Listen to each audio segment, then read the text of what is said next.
Karl Marx a rock star because he really rocked my world. You have to know my upbringing to understand what kind of impact he had on me.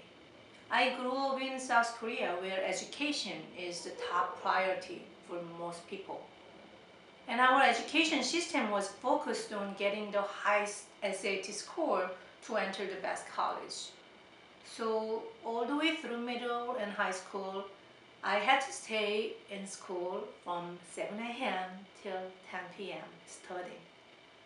And my study was mostly about memorization, memorizing the names and years of the event, mathematical formulas, theories, English words. No critical thinking was allowed.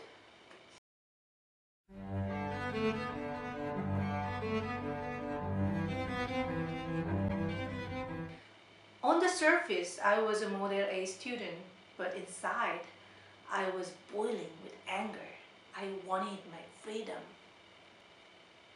Then I entered the college and I was set loose. All of a sudden, I was allowed to take classes that I wanted, and I had to move from one classroom to another to take different courses.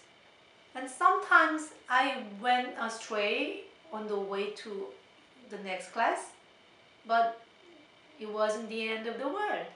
Nobody called my mom to tell on me. It was perfect freedom that I dreamed of, but I didn't really know what to do with that freedom in the beginning. Then, some of my seniors came to me with this little book with red cover. Communist Manifesto, Karl Marx. Karl Marx is a great name. It's like rockstar name. He turned my world around. I started looking at the things differently after reading his book. I saw the class struggles, poverty, censorship. The world wasn't those color happy world that I used to think it was.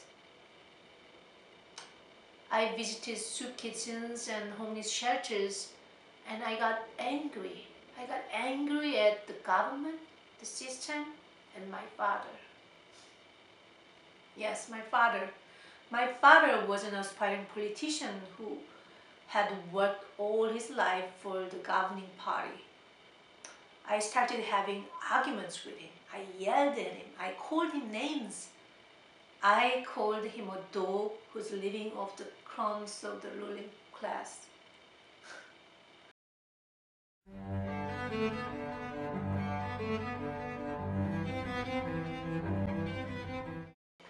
But I could excuse myself that I was temporarily insane. It was like my head was hammered by Karl Marx and his fanatic fans.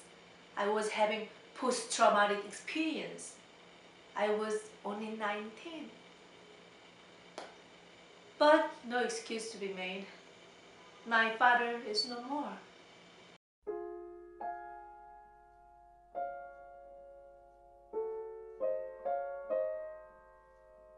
Karl Marx is one of the most delusional philosophers of all time, I'd say. He was a child of an aristocrat family.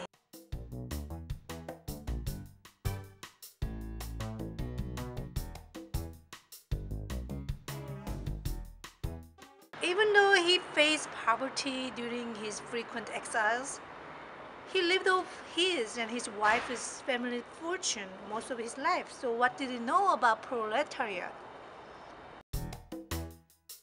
I think that's why he underestimated the cunning power of the capitalists and overestimated the willpower of proletariat. Maybe it's because he lived pre-television era. How could he imagine that this idiot box can dumb down the mass and give pseudo-happiness to these people in misery? Well, he listed entertainer as among the lumpen proletariats, the poorest outcasts of society. But look at the world now. These so-called entertainers are on TV making fortunes out of just exposing their private lives. You know what? I dream of revolution, but I don't see it coming anytime soon, people. Meanwhile, I continue my existence as a petite bourgeoisie, freelance video producer making under the average wage.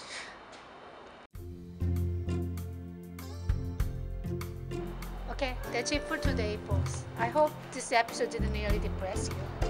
In my next episode, I'm going to talk about Ayn Rand. Viva la industrialist! Good day!